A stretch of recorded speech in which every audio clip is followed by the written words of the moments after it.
Bubbles లా వచ్చే super soft coconut dosa. Hi friends, Viraji's kitchen స్వాగతం సుస్వాగతం. ఈ రోజు మనం ఒక వెరైటీ టిఫిన్ ఐటమ్ చేస్తున్నామండి. అదే అండి కోకోనట్ సాఫ్ట్ దోశ అండి. చాలా అంటే చాలా బాగుంటది. ఈ దోశ కూడా చాలా సాఫ్ట్ గా మెత్తగా ఉంటుందండి. ఈ దోశ కాంబినేషన్ గా రోడ్ సైడ్ బండి మీద దొరికే నీళ్ళ చట్నీ చేస్తున్నామండి. ఆ దోశ మీద ఈ నీళ్ళ చట్నీ పోసుకొని తింటా అంటే వెన్న పూసలాగా నోట్లో పెడితేనే కరిగిపోతుందండి. ఇంకెందుకు ఆలస్యం, ఆట్లాడుతూ చేసేద్దాం, చూసేద్దాం రండి. ఈ వీడియో పూర్తిగా చూడండి. ఈ వీడియో కనుక నచ్చినట్లయితే ఒక్క లైక్ చేయండి, అలానే హైప్ చేయండి. మన స్పాంజ్ కోకోనట్ దోశకు కావాల్సిన పదార్థాలు చూద్దామండి. మనకి ఈ కప్పు మెజర్మెంట్ అండి. ఈ కప్పుతో ఒక కప్పు పచ్చి కొబ్బరి తురుము తీసుకున్నానండి. మీరు పచ్చి కొబ్బరి తీసుకునైనా మిక్సీకి వేసుకోవచ్చు. ఇక్కడనైతే నేను తురిమేసి తీసుకున్నానండి. ఒక కప్పు అటుకులు, 2 కప్పుల రేషన్ బియ్యము, 1 స్పూను మెంతులండి. ఈ బియ్యం కూడా రాత్రి అంతా నానబెట్టాలండి. అంటే రాత్రి నానబెట్టి రుబ్బే పని లేదండి. నైట్ నానబెట్టేసి పొద్దున్న లేసి ఒకే పరి మిక్సీకి వేసి కలుపుకొని దోశ వేసేసేదండి. నేను నానబెట్టింది కూడా 11 గంటలకండి. మార్నింగ్ లేసి టిఫిన్ చేస్తున్నానండి. ఇప్పుడు ఒకసారి మనం కడిగి నీళ్ళు వంచేసి మిక్సీ పట్టుకుందామండి. ఈ అటుకులు కూడా ఒకసారి కడిగేసి నీళ్ళు పోసి పెడతామండి. ఒక 5 నిమిషాలు నానితే సరిపోతుంది.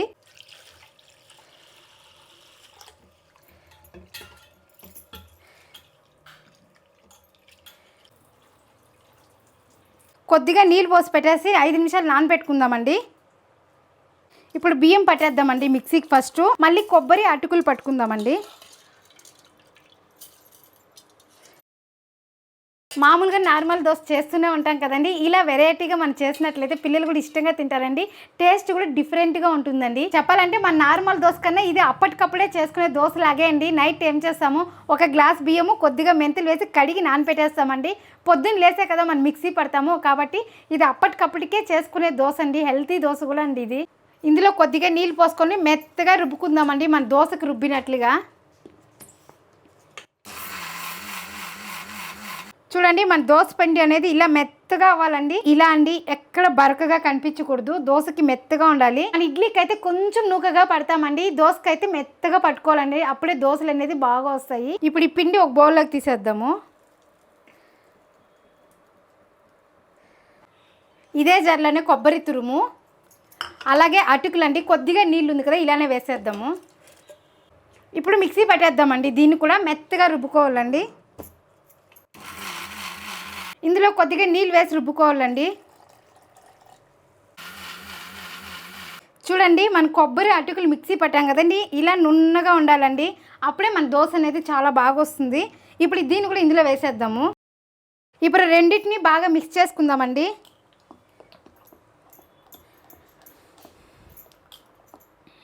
బాగా కలవాలండి రెండు. ఇందులో రుచికి సరిపోయినంత సాల్ట్. ఇక్కడ ఈనో సోడా వేస్తున్నానండి. మనము ఇడ్లీ సోడా వేస్తలేదు, ఈనో సోడా వేస్తున్నాము. ఎందుకంటే ఇప్పుడు అప్పటికప్పుడే మనం కదా మిక్సీ పట్టి వేస్తున్నాము, కాబట్టి కొద్దిగా ఈనో సోడా.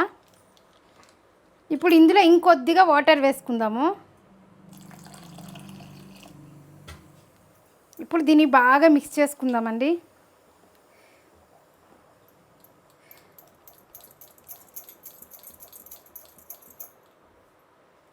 పిండి అనేది చాలా పలసగాను ఉండకూడదు, అలానే గట్టిగాను ఉండకూడదండి. మనం మామూలుగా దోశలు వేస్తాం కదా, అలా ఉంటే సరిపోతుంది.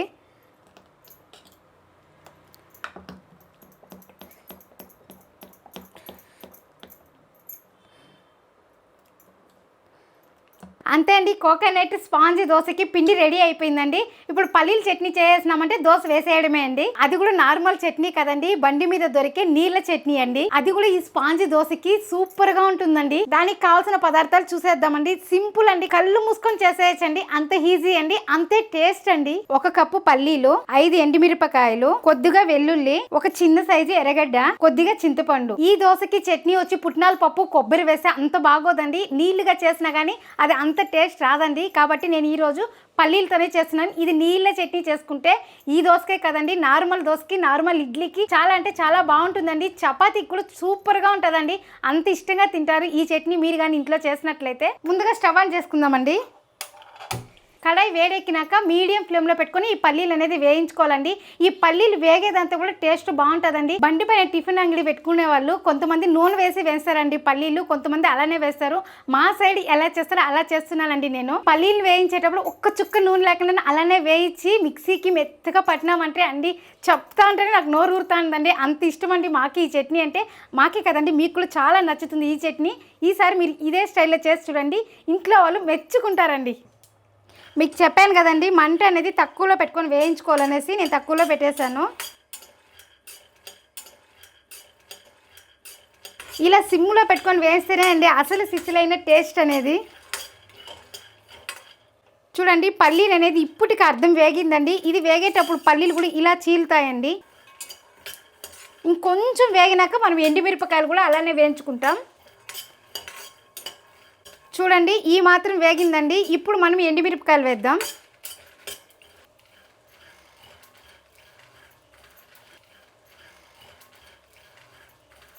ఎండుమిరపకాయలు వేసినాక కొంచెంసేపు వేస్తే సరిపోతుందండి. ఆ వేడికి ఎండుమిరపకాయలు కూడా బాగా వేగిపోతుందండి. పల్లీలు వేగిపోయినాయండి, ప్లేట్లోకి తీయేద్దాం. పల్లీలు చల్లారేకి కొంచెం టైం పడుతుందండి.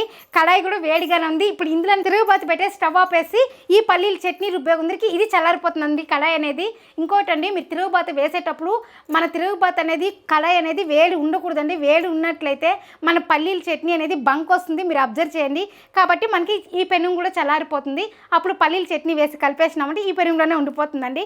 ఇప్పుడు నేను తిరుగుబాతు పెడుతున్నాను. తిరుగుబాతుకి కొద్దిగా ఆయిలు, అలాగే ఆవాలు. స్టవ్ కూడా ఆఫ్ చేసినానండి. ఈ కళాయి వేడి అట్లే ఉంది, స్టవ్ కూడా ఆపేసిందని చూడండి. ఇప్పుడు కరివేపాకు, ఇప్పుడు ఇంగువ. చట్నీలకంతా ఇంగు వేస్తేనే అండి టేస్ట్ బాగుంటుంది. అంతే అండి, మన పోపు కూడా రెడీ అయిపోయింది. స్టవ్ అయితే చూడండి అప్పుడైనా ఆపేసినాను. ఇప్పుడు ఈ వేడికే సరిపోతుందండి. చూడండి పల్లీలు కూడా చల్లారిపోయిందండి. నేను ఇక్కడ పల్లీల పైన తొక్క తీస్తాలేదండి, అలానే వేస్తున్నాను. ఇప్పుడు ఈ మిరపకాయలు తొటియాలతో కూడా వేయించాం కదండి, దీన్ని తీసేద్దాం. మిరపకాయలు, పల్లీలు, ఇందులో కొద్దిగా చింతపండు, తెల్లగడ్డలు, ఎర్రగడ్డ మాత్రం లాస్ట్లో వేద్దామండి. రుచికి సరిపోయినంత సాల్టు, అలాగే కొద్దిగా నీళ్ళు.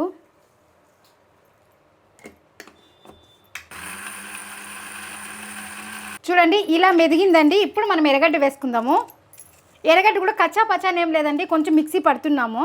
ఇలా కట్ చేసి వేసుకున్నామంటే బాగా మెదిగిపోతుంది. మీరు ఈ చట్నీ గట్టిగా చేసుకొని రైస్కి కానీ చాలా బాగుంటుందండి. చట్నీ అనేది రెడీ అయిపోయిందండి. మన పెనం కూడా చల్లారిపోయింది పోపు. ఇప్పుడు ఇందులో వేసేద్దామండి. ఎప్పుడు కానీ పల్లీ చట్నీ చేసినప్పుడు కడాయి వేడిగా ఉండకూడదు. చట్నీ వేసినాక స్టవ్ మీద కడాయి ఉండకూడదండి.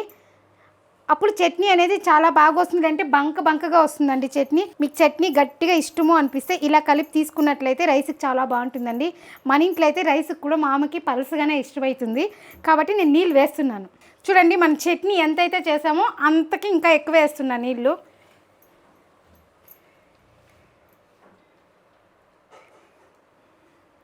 అంతే అండి, మన నీళ్ళ చట్నీ కూడా రెడీ అయిపోయింది. చూడండి ఇంత పలుసుగా ఉంటేనే బాగుంటుందండి.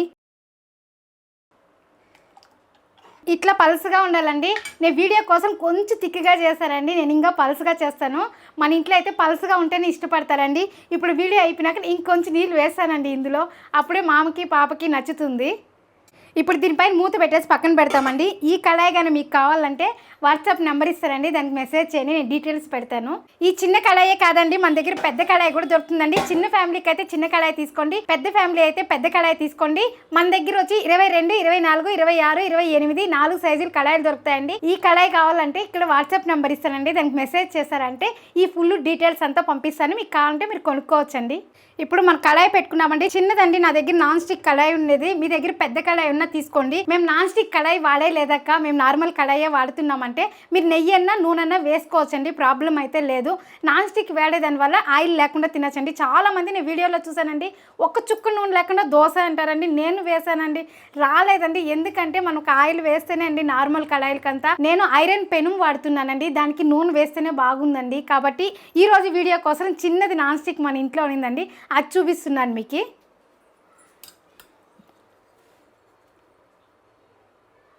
ఇప్పుడు ఇది చిన్న కళాయి కదండి, కాబట్టి కొంచెం చిన్న దోశలే వేస్తున్నాను. ఇలా వేసేసిన తర్వాత కొద్దిగా స్ప్రెడ్ చేయండి, ఎక్కువ చేయొద్దండి. ఇలా మూత పెట్టేయండి. మీకు చూపించడానికి నేను ఇక్కడ గాజు తీసుకున్నానండి, బాగా కనిపిస్తుంది కదా. ఇలా పెట్టేదాని వల్ల మన దోశ అనేది లోపల బాగా ఉడుకుతుందండి, కాబట్టి నేను ఇలా పెట్టాను. ఇప్పుడు చూద్దామండి. మంట కూడా సిమ్లోనే పెట్టుకొని కాల్చుకుంటున్నానండి నేను ఇక్కడ. ఊరికే అలా అంటే వచ్చేసిందండి. చూడండి బబుల్స్ కూడా చాలా బాగా వచ్చింది కదండి. సూపర్ సాఫ్ట్గా కూడా ఉంటుందండి. దోశ అనేది మెత్తగా ఉందండి. ఇప్పుడు ఇలానే ఇంకొక దోశ వేసుకుందాము. ఒకే చుక్క నూనె వేసానండి, ఊరికే అట్లా స్ప్రెడ్ చేద్దాము. ఇప్పుడు దోశ వేసుకుందామండి.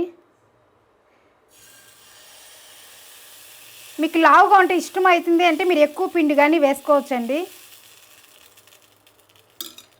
చూడండి వేస్తేనే బబుల్స్ అనేది స్టార్ట్ అయిపోయిందండి. లైట్గా ఆయిల్ వేసానండి. ఈ దోశ అనేది కూడా సూపర్ సాఫ్ట్గా చాలా బాగుంటుందండి. ఇప్పుడు మూత పెట్టేద్దామండి.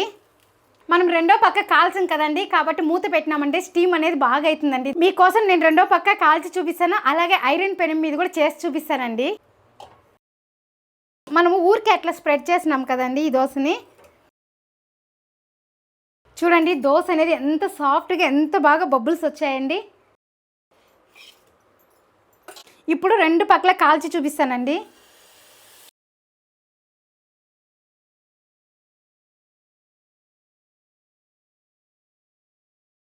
గరిటెతో ఇట్లా లైట్గా చేసుకోండి, చాలా లావు రాకుండా మనకు కరెక్ట్గా వస్తుందండి సైజ్ అనేది.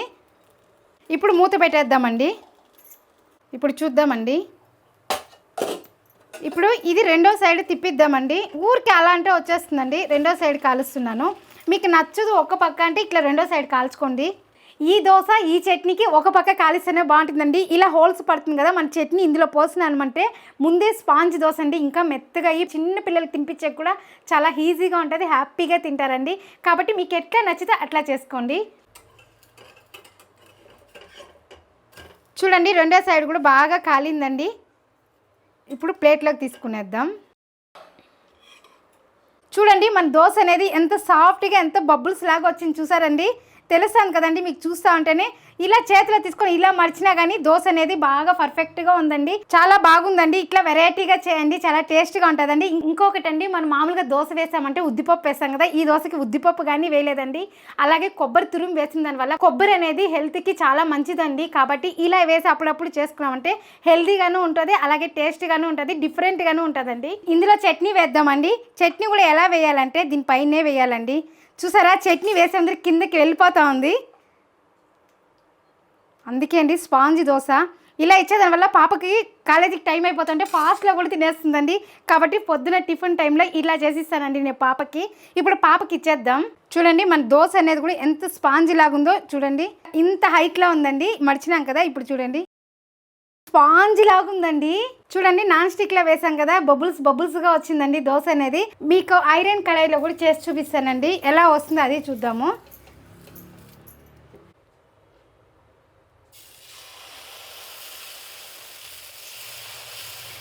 ఇలా రుద్దినప్పుడు పైకి లేసేస్తుందండి ఐరన్ పెనుముళ్ళు అయితే. ఇప్పుడు లైట్గా నూనె వేసుకుందాం. ఇప్పుడు మూత పెట్టేద్దాం. ఇప్పుడు దోశ చూద్దామండి. చూడండి దాంతో బబుల్స్ వచ్చినట్లుగా దీంతో రాలేదండి, కాకపోతే లైట్గా వచ్చాయండి. కాకపోతే ఇది కూడా స్పాంజ్ లాగే ఉందండి దోశ అనేది. మీకు కావాలంటే రెండో సైడ్ కూడా కాలుస్తానండి.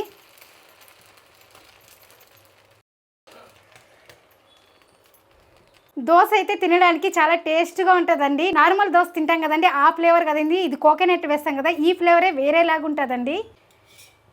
అంతే అండి, దోశ రెడీ అయిపోయింది. స్టవ్ కూడా ఆపేసాను. అంతే అండి, మనం ఏం చేసినా ఫాస్ట్లోను టేస్ట్లోను క్వాలిటీలోను ఎందులోనూ రాజీ పడకూడదండి. ఎందులో రాజీ పడదు, మీరు రాజీ పడకండి. ఇలా కొబ్బరి పూరీలు చేసామండి, అది చాలా బాగుంది. ఇక్కడ క్లిక్ చేసి చూడండి. ఆ వీడియో కూడా మీకు చాలా బాగా నచ్చుతుందండి, దానికి నేను గ్యారంటీ. చూసారు కదండి, ఇలాంటి మంచి మంచి రెసిపీతో మళ్ళీ కలుద్దాం. బాయ్.